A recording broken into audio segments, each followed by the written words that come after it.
তৃণমূল পয়সা কয়েল ছাড়া থাকতে পারবে না। মাছ যেমন জল ছাড়া বাঁচে না, তৃণমূল কালো পয়সা ছাড়া বাঁচে না। আমি তো শুনে অবাক হয়ে যাচ্ছি যে ডেপুটি মেয়রের নাকি 1,500 কোটি টাকার সম্পত্তি। জিএসটির ভাগ দায় কেন্দ্রের ঘাড়ে পড়ে, ভাগ রাজ্য নেয়।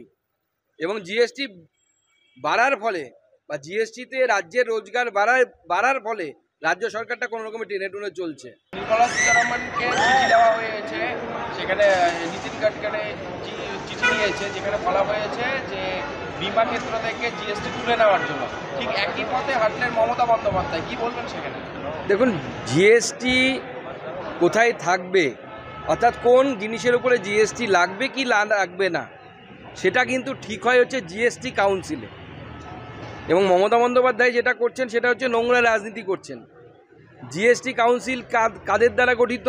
সমস্ত রাজ্যের অর্থমন্ত্রী এবং মুখ্যমন্ত্রীরা জিএসটি কাউন্সিলের সদস্য।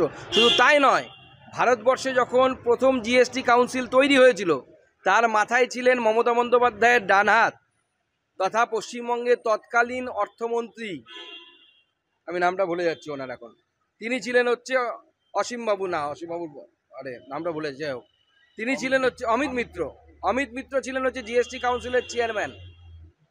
তখন সেই জিএসটি কাউন্সিল অমিত মিত্রের নেতৃত্বে ঠিক করেছিল কার উপরে জিএসটি লাগবে। এখনও তাই, এখনও জিএসটি কাউন্সিল মিটিংয়ে বসে, সেখানে রাজ্যের প্রতিনিধি থাকে, পশ্চিমবঙ্গেরও প্রতিনিধি থাকে, তারা ঠিক করে যে কোন জিনিসের উপর জিএসটি লাগবে, কত % জিএসটি লাগবে। কেন্দ্র সরকার ঠিক করে না, সবাই মিলে সেখানে ঠিক হয় সমস্ত। কারণ জিএসটির ভাগ দায় কেন্দ্রের ঘাড়ে পড়ে, ভাগ রাজ্য নেয়। এবং জিএসটি বাড়ার ফলে বা জিএসটিতে রাজ্যের রোজগার বাড়ার ফলে রাজ্য সরকারটা কোনো রকমের টেনে টুনে চলছে। সকাল সকাল রেশন দুর্নীতি মামলায় তৃণমূল কংগ্রেসের দেগঙ্গার ব্লক সভাপতি কোন মামলায়? রেশন দুর্নীতি। দেখুন, এ তো বিরাট বড় চক্র, শুধু একজন দুজন নয়, আরও অনেকে জড়িত আছে। জ্যোতিপ্রিয় মল্লিক থেকে শুরু করে তার যে পুরো টিম, আরও আমার মনে হয় বেশ কিছু লোক, এমনকি শিলিগুড়িরও বেশ কিছু, আমি খবর পেয়ে যেটা আমার কাছে খবর আছে, একজন চালকল মালিক, মানে যে চালের ব্যবসা করে, এরকম লোক শিলিগুড়িতে একজন আছে যে জ্যোতিপ্রিয় মল্লিকের হয়ে কাজ করত। এরকম প্রচুর লোক যুক্ত আছে, তারাও হবে আশা করি আস্তে আস্তে। উত্তরবঙ্গ নিয়ে যেটা জল্পনা শুরু হয়েছিল সেটা কি বলবেন? এখন ওই বিষয়ে কিছু বলবো না। দাদা, আসানসোলে ফের শুটআউট কাণ্ড, কি বলবেন সেখানে? দেখুন, এখন গোটা রাজ্যে ব্যবসা বাণিজ্য তো কিছু নেই, চাকরি বাকরিও নেই, শিল্পও নেই। এটাই এখন শিল্প হচ্ছে। একসময় আমরা অপহরণ সিনেমা দেখেছিলাম, বিহার নিয়ে তৈরি হয়েছিল।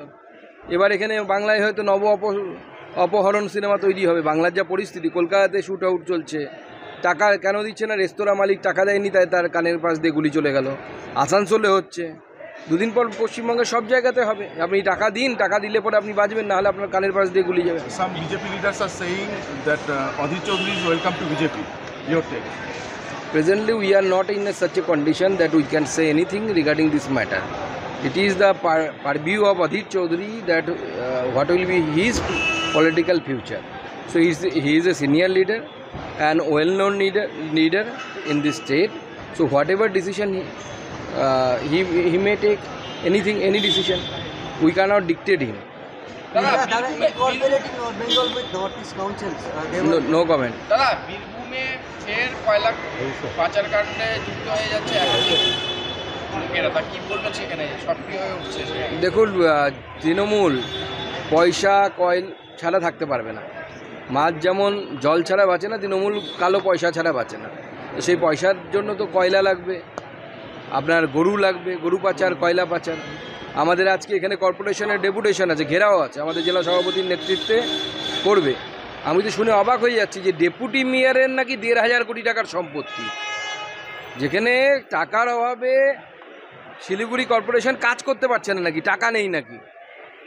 ডেপুটি মেয়রের 1,500 কোটি টাকার সম্পত্তি হয় কি করে?